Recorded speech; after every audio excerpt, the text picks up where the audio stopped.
Hi friends, ಹನುಮಂತನನ್ನು ಶಿವನ 11ನೇ ಅವತಾರವೆಂದು ಕೂಡ ಪರಿಗಣಿಸಲಾಗಿದೆ.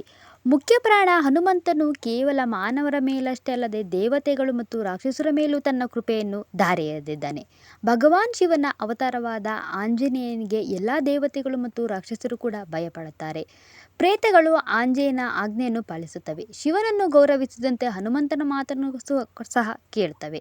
ಶಿವನಿಗೆ ಕೋಪ ಬಂದಂತೆ ಹನುಮಂತನಿಗೆ ಕೋಪ ಬಂದಾಗಲೂ ಸೃಷ್ಟಿಯಲ್ಲಿ ಅಲ್ಲೋಲ ಕಲ್ಲೋಲ ಉಂಟಾಯಿತೆಂಬ ಪುರಾಣಗಳನ್ನು ನೀವು ಕೇಳಿರುತ್ತೀರಿ. ಆದ್ದರಿಂದಲೇ ದೆವ್ವ ಪಿಶಾಚಿಗಳು ತಡ ಮಾಡದ ತಕ್ಷಣ ಓಡಿ ಹೋಗುತ್ತವೆ. ಹೌದು, ನಾವೀಗ ಹೇಳ ಹೊರಟಿರುವುದು ಹನುಮಂತನ ಬಗ್ಗೆ. ಹೌದು, ದೇವತೆಗಳಿಂದ ವರ ಪಡೆಯುವವನಿಗೆ ಯಮ, ಶನಿ, ರಾಹು ಮತ್ತು ಕೇತುಗಳು ಮುಟ್ಟುವುದಿಲ್ಲ. ಅದೇ ರೀತಿ ಹನುಮಂತನನ್ನು ಸಹ ಅವರು ಮುಟ್ಟುವುದಿಲ್ಲ. ಆದುದರಿಂದಲೇ ಆಂಜನೇಯನನ್ನು ಆಶ್ರಯಿಸಿದ ಭಕ್ತರನ್ನು ಆ ಶಕ್ತಿಗಳು ಏನೂ ಕೂಡ ಮಾಡಲಾರವು. ಅದಕ್ಕಾಗಿಯೇ ಕಷ್ಟದ ಸಮಯದಲ್ಲಿ ರಾಕ್ಷಸರು ಮತ್ತು ದುಷ್ಟಶಕ್ತಿಗಳ ಪ್ರಭಾವ ಹೆಚ್ಚಾದಾಗ ಹನುಮಂತನ ಆಶ್ರಯ ಪಡೆಯುತ್ತಾರೆ.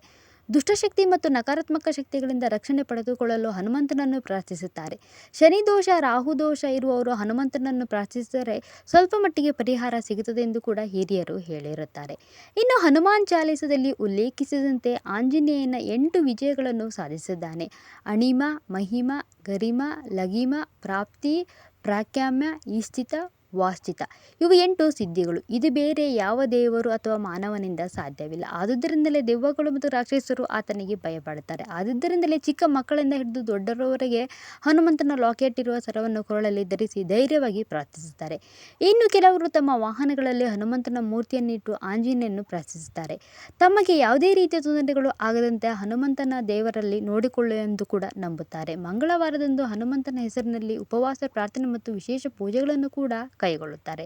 ಸೊ ನೋಡಿದ್ರಲ್ಲ ಫ್ರೆಂಡ್ಸ್, ಹನುಮಂತನ ಶಕ್ತಿಯ ಬಗ್ಗೆ. ನೀವು ಕೂಡ ಹನುಮಂತನ ಭಕ್ತರೇ ಆಗಿದ್ದರೆ ಜೈ ಹನುಮಾನ್ ಎಂದು ಕಮೆಂಟ್ ಮಾಡೋದ್ರ ಮೂಲಕ ನಮಗೆ ಒಂದು ವಿಷಯವನ್ನು ತಿಳಿಸಿ.